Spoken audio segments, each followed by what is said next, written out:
Hello dear children, how are you all? This is Shivani Mishra welcoming you all in Blossom Chemistry classes. Children, for class 12 आज हम chemistry में surface chemistry पढ़ेंगे। आप already एक video इसका देख चुके हैं जिसमें आपने एड्सॉर्प्शन के बारे में पढ़ा था। आज हम इसकी न्यू हेडिंग स्टार्ट कर रहे हैं, दैट इज़ कोलॉइड्स। आप देख सकते हैं कि नीचे जेल का डायग्राम बनाया हुआ है मैंने। तो कोलॉइड्स का जेल से कुछ रिलेशन है, कैसे है आगे पढ़ते हैं। कोलॉइड्स होते क्या हैं? कोलॉइड जो होते हैं they are the substance microscopically disperse throughout another substance, यानी कि जो इनके मॉलिक्यूल्स होते हैं वो माइक्रोस्कोपिकली डिस्ट्रीब्यूट होते हैं। डिस्पर्स का मतलब डिस्ट्रीब्यूशन, कम्प्लीटली मिक्स रहते हैं, फैले हुए रहते हैं पूरे के पूरे सब्सटेंस में। जो वर्ड है कोलॉइड वो आया है from a Greek word Cola, जिसका मीन्स होता है ग्लू। तो कोलॉइड जो वर्ड है उसमें कोला मीन्स है ग्लू और OID मीन्स होता है लाइक। तो ग्लू लाइक जितने भी सब्सटेंसेस होते हैं उन्हें हम कोलॉइड्स कहते हैं। These particles pass through a filter paper. ये जो पार्टिकल्स होते हैं वो फिल्टर पेपर के थ्रू तो पास हो सकते हैं, लेकिन सेमी परमिएबल मेम्ब्रेन के थ्रू पास नहीं होते हैं, क्योंकि थोड़े से इनका साइज़ जो होता है मॉलिक्यूल्स का वो बड़ा होता है। कोलॉइड्स सेटल कर सकते हैं, हो सकते हैं by the process of the centrifugation. बात कर लेते हैं यहाँ पर हम ट्रू सॉल्यूशन, कोलॉइड्स और सस्पेंशन के बारे में। तीनों ही चीज़ें आप जानते हैं कि ट्रू सॉल्यूशन क्या चीज़ है, कोलॉइड्स मैंने आपको अभी बता दिया। सस्पेंशन का मतलब होता है जब सॉल्यूशन कोई भी होता है जिसमें उसके जो पार्टिकल्स का साइज़ होता है, जो सॉल्वेंट में मिक्स रहता है, उनका साइज़ थोड़ा सा बड़ा होता है, जिसकी वजह से वो ईज़िली अपने बॉटम पर सेटल डाउन हो जाते हैं, सस्पेंडेड हो जाते हैं, वो सस्पेंशन कहलाता है। ट्रू सॉल्यूशन कम्प्लीटली क्लियर होते हैं, और कोलॉइड्स के जो सॉल्यूशन होते हैं उनकी जो कैटेगरी होती है वो ट्रू सॉल्यूशन और सस्पेंशन के बीच में कहीं आती है। इसीलिए आप देख सकते हैं टेबल में भी मैंने कोलॉइड्स को बीच में लिखा हुआ है। ट्रू सॉल्यूशंस क्या होते हैं? होमोजेनस होते हैं। आप सभी होमोजेनस और हेट्रोजेनस मिक्सचर्स के बारे में जानते हैं। होमोजेनस जिनका डिस्ट्रीब्यूशन कम्प्लीटली यूनिफॉर्म होता है, जबकि हेट्रोजेनस का डिस्ट्रीब्यूशन यूनिफॉर्म नहीं होता है। उनको ईजिली आप देख सकते हैं कि उनमें जो उनके सॉल्वेंट और सॉल्यूट पार्टिकल्स होते हैं उनको आप सॉल्यूट पार्टिकल्स को ईजिली देख सकते हैं। तो ट्रू सॉल्यूशन होमोजेनस होते हैं, जबकि कोलॉइड्स क्या होते हैं? देखने में लगता है कि वो होमोजेनस हैं। आप कोई भी जेल देखें या ग्लू देखें आपको लगेगा सब एक जैसा है, लेकिन होते ये एक्चुअली हेट्रोजेनस है, मॉलिक्यूल्स अलग अलग होते हैं। सस्पेंशन हमेशा हेट्रोजेनस ही होते हैं। ट्रू सॉल्यूशन के जो पार्टिकल्स का डायमीटर होता है, डायमीटर यहाँ इसलिए लिखा है क्योंकि पार्टिकल साइज़ जो होता है वो आपसे यही कहा गया आज तक कि जो मॉलिक्यूल्स होते हैं, एटम्स होते हैं, वो सर्कुलर शेप के होते हैं। तो इनका जो ट्रू सॉल्यूशंस होते हैं उनके पार्टिकल्स का डायमीटर 1 mm से बहुत छोटा होता है, और कोलॉइड्स का की जो रेंज है डायमीटर की पार्टिकल्स की वो 1 mm से 1000 mm तक जाती है। और अगर इससे ज़्यादा बड़े साइज़ का, ज़्यादा डायमीटर का पार्टिकल है तो वो सस्पेंशन के पार्टिकल्स होते हैं। True solution easily filter paper से पास हो जाते हैं। कोलॉइड्स ऑर्डिनरी फ़िल्टर पेपर से तो पास हो जाते हैं, लेकिन अल्ट्रा फ़िल्टर पेपर्स हों, यानी जिनके जो पोर्स हैं वो बहुत ही छोटे हों, तो उनसे पास नहीं हो सकते हैं। और suspension it does not pass through filter paper. Suspension के पार्टिकल क्या हैं? अगर आप उसको छानने की कोशिश करें, फ़िल्टर करने की कोशिश करें, तो उसके सारे पार्टिकल्स फ़िल्टर पेपर के ऊपर ही रह जाते हैं। ट्रू सॉल्यूशन के जो पार्टिकल्स होते हैं उनको आप माइक्रोस्कोप के नीचे भी ईजिली नहीं देख सकते हैं। कोलॉइड्स के जो मॉलिक्यूल्स होते हैं, अगर आपका माइक्रोस्कोप पावरफुल है तो स्कैटरिंग ऑफ लाइट का एक फिनोमेना होता है जिसके थ्रू आप कोलॉइड्स के पार्टिकल्स को देख सकते हैं। सस्पेंशन के जो पार्टिकल्स हैं उनको आप नेकेड आई से ऐसे ही विदाउट एनी माइक्रोस्कोप देख सकते हैं। तो ये तो हो गया distinction between the true solution, colloids and the suspension. Move करते हैं नेक्स्ट। कोलॉइड है क्या? आप पढ़ चुके हैं पीछे कि हेट्रोजेनस सिस्टम है। अब इसमें क्योंकि ये सॉल्यूशन है तो इसमें भी ऑब्वियस ही बात है, एक सॉल्वेंट होगा, एक सॉल्यूशन होगा, सॉल्वेंट होगा, सॉल्यूट होगा। तो जो इसमें सब्सटेंस है जो कि डिस्पर्स हो रहा है, जो कि कम्प्लीटली मिक्स हो रहा है, जिसको आप सॉल्यूट के नाम से जानते हो, जो डिस्पर्स हो रहा है वो डिस्पर्स फेज कहलाता है, जो कि बहुत ही फाइन पार्टिकल्स की फॉर्म में होता है। और ये डिस्पर्स फेज जाती है मिक्स होने डिस्पर्जन मीडियम में। तो डिस्पर्जन मीडियम आप यूँ समझ लीजिए कि सॉल्वेंट वाला पोर्शन होता है। सॉल्वेंट में आप सॉल्यूट मिक्स करते हैं तो आपका ट्रू सॉल्यूशन बनता है, लेकिन डिस्पर्जन मीडियम में अगर आप डिस्पर्स फेज को ऐड करते हैं तो आपको कोलॉइडल सॉल्यूशन मिलता है। कोलॉइड्स जो होते हैं उनको उनके डिफरेंट क्राइटेरिया के बेसिस पे क्लासीफाई किया गया है। यहाँ पर 3 क्राइटेरिया लिखे हैं जिनके बेसिस पे हम कोलॉइड्स को क्लासीफाई करेंगे। पहला तो है physical state of disperse phase and dispersion medium, कि जो डिस्पर्स फेज है और जो डिस्पर्जन मीडियम है उनकी फिजिकल स्टेट क्या है। आप सब जानते हैं फिजिकल स्टेट 3 होती हैं, सॉलिड, लिक्विड और गैस। तीनों ही आपस में एक दूसरे से डिस्पर्स होकर के कोलॉइड्स का फॉर्मेशन करते हैं। दूसरा मेथड है nature of interaction between disperse phase and dispersion medium, कि जो इंटरेक्शन है वो फेज, जो डिस्पर्स फेज है, जो डिस्पर्जन मीडियम है, उनके बीच में कैसा है, स्ट्रॉन्ग है कि नहीं है ज़्यादा है कि कम है। और थर्ड टाइप है कि type of particles of the disperse phase, कि डिस्पर्स फेज के जो पार्टिकल्स हैं उनका टाइप क्या है, वो छोटे साइज़ के हैं, बड़े साइज़ के हैं, उनके बीच में बॉन्ड्स कैसे हैं, उन पे डिपेंड करेगा। तो स्टार्ट करते हैं इसका classification with the very first point, classification based on the physical state. यहाँ पर एक टेबल बनी हुई है जिसमें डिस्पर्स फेज यहाँ पर देखिए लिखी हुई हैं सारी, यहाँ पर डिस्पर्जन मीडियम लिखा है, यहाँ पर इन दोनों के मिक्सचर से बन रहे कोलॉइड का नाम लिखा है और यहाँ उसके एग्जांपल्स लिखे हैं। तो चलिए इसको एक बार स्टडी कर लेते हैं। अगर डिस्पर्स ये पहले मीडियम देख लीजिए, जो कि हमारा जिसको आप अगर सोल्यूशन की भाषा में बोले तो सॉल्वेंट कहेंगे, डिस्पर्स फेज जिसको आप सॉल्यूट कहेंगे।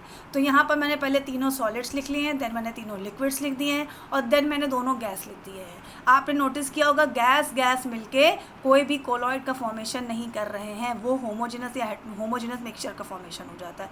तो उसको आप छोड़ दीजिए, वो कोलॉइड नहीं बनेगा। तो कोलॉइड आपके कितने बन रहे हैं, तो टोटल 8 बन रहे हैं। जब सॉलिड दोनों ही फेजेज, जो डिस्पर्स फेज और मीडियम है, दोनों ही सॉलिड होंगे तो उसको हम कहेंगे सॉलिड सॉल। एग्जाम्पल हो जाएंगे कलर्ड ग्लासेस और जेम स्टोन्स, जो रिंग्स जिसकी आप बना करके पहनते हैं, राइट। उसके बाद है जो डिस्पर्स फेज है वो हम सॉलिड ले रहे हैं, जबकि मीडियम को हम यहाँ पर लिक्विड ले रहे हैं। उस कंडीशन में हम, यानी कि जो लिक्विड है उसमें आप सॉलिड को ऐड कर रहे हैं, तो उसे हम सिर्फ सॉल कहेंगे। जैसे कि पेंट्स हैं या सेल का फ्लूइड है, तो ये सारे क्या कहलाएंगे, आपके सॉल्स। अगर गैस के मीडियम में हम सॉलिड ऐड कर रहे हैं तो उसको हम कहते हैं एरोसॉल। एरो मतलब एयर से रिलेटेड है, तो एरोसॉल कौन सा है, वो गैस है जिसमें सॉलिड पार्टिकल्स है, जैसे डस्ट पार्टिकल, लाइक स्मोक है, डस्ट है, राइट। अब हम यहाँ क्या कर रहे हैं, डिस्पर्स फेज के लिए अब हम तीनों काइंड में लिक्विड ले रहे हैं। अगर हम कह दें कि मीडियम आपका सॉलिड है, फेज जो है वो लिक्विड है, तो उस कंडीशन में सॉलिड में आपने लिक्विड को ऐड किया तो वो बन जाएगा जेल, जैसे चीज़ है, बटर है, जेलीज़ है। अब अगर दोनों ही चीज़ें हम यहाँ पर लिक्विड ले लेते हैं तो उसे अब हम कहने लगेंगे इमल्शन। मिल्क है, मिल्क में वाटर ऐड कर दिया, या हेयर क्रीम है। अब हम यहाँ पे क्या कर रहे हैं, डिस्पर्जन मीडियम गैस है, गैस जिसमें हम लिक्विड को ले रहे हैं। देखिए दोनों ही कंडीशन में जब आप गैस में सॉलिड लेंगे तब भी एरोसॉल कहेंगे, और गैस में लिक्विड रहेंगे तब भी आप एरोसॉल कहेंगे। जैसे कि फॉग है, मिस्ट है, क्लाउड्स बादल हैं, इंसेक्टिसाइड स्प्रेज हैं, वो सारे क्या कहलाएंगे, एरोसॉल्स कहलाएंगे। अब अगर हम सॉलिड ले रहे हैं और उसमें गैस ऐड कर रहे हैं तो उसे अब हम कहेंगे सॉलिड सॉल, क्योंकि बेस क्या है, सॉलिड है, राइट। जैसे कि प्यूमाइस स्टोन्स हैं, फोम है, रबड़ है, तो ये सारी चीज़ें क्या कहलाएंगी, सॉलिड सॉल। अब लिक्विड में हम गैस को ऐड कर दें तो आपका फोम बन जाता है, जैसे कि फ्रॉप्ड है, विप्ड क्रीम है, सोप का झाग है, तो ये सारे क्या हो जाएंगे, आपके फोम की फॉर्म में आ जाएंगे। तो ये कुछ आपके एग्जाम्पल्स हैं कोलॉइडल सॉल्यूशन के, जिनको आपने फिजिकल स्टेट के बेस पर क्लासीफाई किया। ये इतने सारे एग्जांपल्स आपके सामने हैं जिसमें से आप कोई भी याद कर सकते हैं एज अ कोलॉइडल सॉल्यूशन। अब हम बात करेंगे सेकंड वाले की, जिसमें क्लासिफिकेशन है based on the nature of the interaction, यानी कि जो डिस्पर्स फेज है और जो डिस्पर्जन मीडियम है, दोनों के बीच में क्या इंटरेक्शन हो रहा है। इसके बेस पर जो कोलॉइडल सॉल्यूशन है आपके, उनको 2 पार्ट्स में डिवाइड किया गया है, लायोफिलिक एंड लायोफोबिक। लायो का मीनिंग होता है सॉल्वेंट, देख रहे हैं हम यहाँ पे दोनों जगह लायो की जगह पे लिखा है सॉल्वेंट। फिलिक का मीन्स होता है लविंग या अट्रैक्टिंग, और फोबिक का मीन्स होता है रिपेलिंग। तो वो सारे सॉल्यूशंस, कोलॉइडल सॉल्यूशन जो अपने सॉल्वेंट को अपनी ओर अट्रैक्ट करें या सॉल्वेंट से लविंग हो, वो सारे कहलाएंगे लायोफिलिक, और जितने भी सॉल्वेंट रिपेलिंग होंगे वो कहलाएंगे लायोफोबिक। अगर आप यहाँ पर सॉल्वेंट वाटर ले लें तो इसी का नाम चेंज हो जाएगा, लायो की जगह आप हाइड्रो यूज़ करें, क्योंकि हाइड्रो मीन्स होता है वाटर। तो अगर आप वाटर यूज़ कर रहे हैं डिस्पर्जन मीडियम तो आप हाइड्रोफिलिक और हाइड्रोफोबिक। अगर आपका कोलोइडल सोल्यूशन वाटर लविंग है तो हाइड्रोफिलिक, और वाटर रिपेलिंग है तो hydrophobic, right. Moving to next, difference between the lyophilic and lyophobic. तो देखिए यहाँ पर लिखे हुए हैं एग्जाम्पल्स, यहाँ पर डिफरेंस लिखा हुआ है। अगर आपके पास सिर्फ क्वेश्चन आता है लायोफिलिक सॉल्ट्स क्या होते हैं तो आप ये सारे पॉइंट्स वहाँ पर मेंशन कर सकते हैं। अगर आपसे आता है राइट और नोट ऑन लायोफोबिक सोल्यूशन, आप यहाँ पर ये सारे पॉइंट्स को शो करेंगे। बट अगर डिफरेंस आ जाता है तो आप दोनों पॉइंट्स एज इट इज़ जैसे यहाँ पर लिखा हुआ है डिवाइड करके पेज को वैसे ही लिखिएगा। स्टार्ट करते हैं। लायोफिलिक की ग्रेटर एफिनिटी होती है, क्योंकि लायोफिलिक है तो ऑब्वियस सी बात है अपने सॉल्वेंट से अट्रैक्शन ज़्यादा है। इनमें ग्रेटर एफिनिटी होती है डिस्पर्स फेज और डिस्पर्स मीडियम के बीच। ये फोबिक हैं, यानी कि एक दूसरे से दूर रहना पसंद करते हैं, तो इनके बीच में एफिनिटी बहुत ही कम होती है। हम ये नहीं लिखेंगे कि होती ही नहीं है, होती है, क्योंकि सोल्यूशन बन रहा है लायोफोबिक के नाम का। लायोफिलिक स्टेबल ज़्यादा होते हैं एज़ कम्पेयर टू लायोफोबिक। इनको हम ईजिली बना सकते हैं लायोफिलिक्स को just by the warming, and lyophobic को का जो प्रिपरेशन होता है वो थोड़ा सा डिफ़िकल्ट होता है। लायोफिलिक रिवर्सिबल होते हैं जबकि लायोफोबिक इरिवर्सिबल नेचर के होते हैं। इनके जो पार्टिकल्स होते हैं लायोफिलिक के वो हैविली सॉल्वेटेड होते हैं, यानी जो उसका सॉल्वेंट होता है वो ईजिली उसमें ऐड हो जाता है, जबकि लायोफोबिक में जो सॉल्वेंट होते हैं वो ईजिली ऐड नहीं होता है। पार्टिकल्स कैसे होते हैं? पुअरली सॉल्वेटेड होते हैं।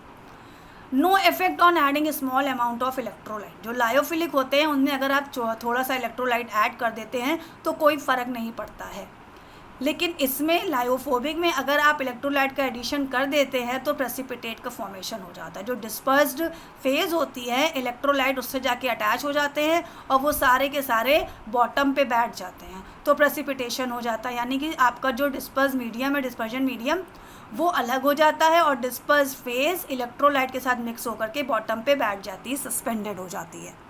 लायोफिलिक सॉल्यूशंस जो होते हैं उनका लोअर सरफेस टेंशन होता है दैन द मीडियम से अगर सरफेस की बात करें तो सरफेस टेंशन कम होता है, जबकि लायोफोबिक में जितना मीडियम में सरफेस टेंशन है उतना ही सॉल्ट पे होता है, क्योंकि ये क्या होते हैं लायोफोबिक होते हैं तो अंदर और उनके सरफेस के मॉलिक्यूल्स में कोई ज़्यादा फर्क नहीं पड़ता है सरफेस टेंशन को देखते हुए। लायोफिलिक सॉल्ट जो होते हैं उनकी विस्कोसिटी ग्रेटर होती है मीडियम से, जबकि लायोफोबिक की कंपेरेबल होती है, मतलब इक्वल हो सकती है, ज़्यादा है तो ज़्यादा, कम है तो कम। यहाँ पर कुछ एग्जांपल्स लिए हैं लायोफिलिक के एग्जांपल हैं, जैसे स्टार्च है, जिलेटिन है, प्रोटीन है। ये सारी चीज़ें अगर वाटर में मिक्स कर दी जाएँ तो लायोफिलिक सोल्यूशन बनता है। लायोफोबिक को अगर हम वाटर में गोल्ड को आप अपनी कोई गोल्ड ज्वेलरी पहने और पानी में ऐड डाल दें उसको तो कोई सोल्यूशन नहीं बनेगा, तो वो लायोफोबिक है। वो वाटर मॉलिक्यूल को क्या करेगा? रिपेल करेगा, उस पर चिपकेगा नहीं आके। Ferric hydroxide FeOH whole thrice AS2O3 हैं, अगर इनको हम वाटर में ऐड करें तो लायोफोबिक सॉल्ट का फॉर्मेशन होगा। Now the third type, classification based on the type of the particles. अब हम इनके बेस पर जो पार्टिकल्स का साइज़ है डिस्पर्स फेस का, मीडियम की बात हम नहीं करेंगे, जो डिस्पर्स फेस के मॉलिक्यूल्स हैं उनके साइज़ के अकॉर्डिंग हमने इसको डिवाइड किया हुआ है मल्टी मॉलिक्यूलर, मैक्रो मॉलिक्यूलर और एसोसिएटेड कोलॉइड्स में। मल्टी मीन्स होता है मेनी, मैक्रो मीन्स होता है जो साइज़ में बड़ा हो, एसोसिएटेड मीन्स जो कॉम्बिनेशन से बना हो। चलिए स्टार्ट करते हैं। यहाँ पर भी मैंने इसको आप ये समझ लीजिए डिफरेंस या डिस्टिंक्शन की फॉर्म में लिखा हुआ है, ताकि अगर आपको डिस्टिंक्शन करने को आ जाए, डिफरेंस करने को आ जाए तो आप इस तरह लिख लेंगे, और अगर प्रॉपर शॉर्ट नोट लिखने को आता है तो आप जिसका भी आए शॉर्ट नोट मल्टी, मैक्रो और एसोसिएटेड में उनके पॉइंट्स को लिख सकते हैं। स्टार्ट करते हैं।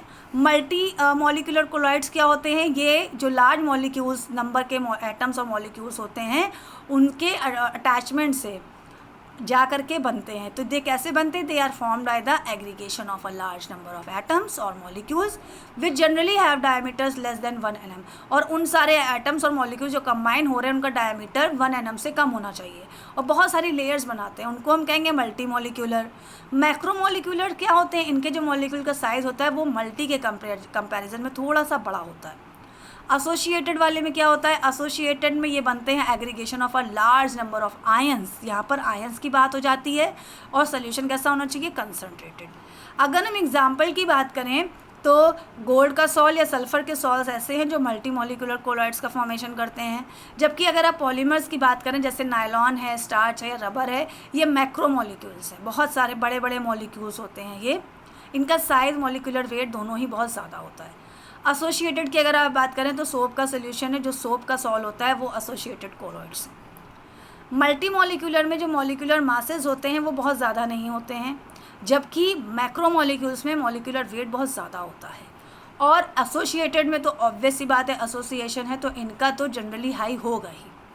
मल्टी मॉलिक्यूलर के जो एटम्स और मॉलिक्यूल्स होते हैं उनका जो बीच की बॉन्डिंग होती है वो वीक वान डर वाल फोर्सेस से एक दूसरे से अटैच रहते हैं, इसीलिए ईजिली डिटैच भी हो सकते हैं। मैक्रो मॉलिक्यूल्स में लॉन्ग चेन्स होती हैं और इनके बीच में भी वान डर वाल फोर्स ही होता है, लेकिन as compare to multi molecular थोड़ा सा स्ट्रॉन्ग होता है। जबकि एसोसिएटेड में कंसंट्रेशन क्योंकि ज़्यादा होता है, इसीलिए वान डर वाल फोर्स से ज़्यादा स्ट्रॉन्ग फोर्स ऑफ अट्रैक्शन इनके मॉलिक्यूल्स के बीच में अप्लाई होता है। So that's all for the colloids definition, introduction and about the classification of the colloidal solution. Children, till then thank you so much. Video अच्छा लगे तो उसको लाइक कर दीजिए, शेयर कर दीजिए। नए आए हैं तो चैनल को सब्सक्राइब कर दीजिए। अगर आप वीडियो को बार बार देखना चाहते हैं तो आप वीडियो को डाउनलोड भी कर सकते हैं। साथ ही नेक्स्ट वीडियो में अब हम आपको मिलेंगे, जिसमें हम कोलॉइडल सॉल्यूशन में अभी भी आपके टॉपिक्स पेंडिंग हैं उनको कंप्लीट करेंगे। Till then children, take care of yourself.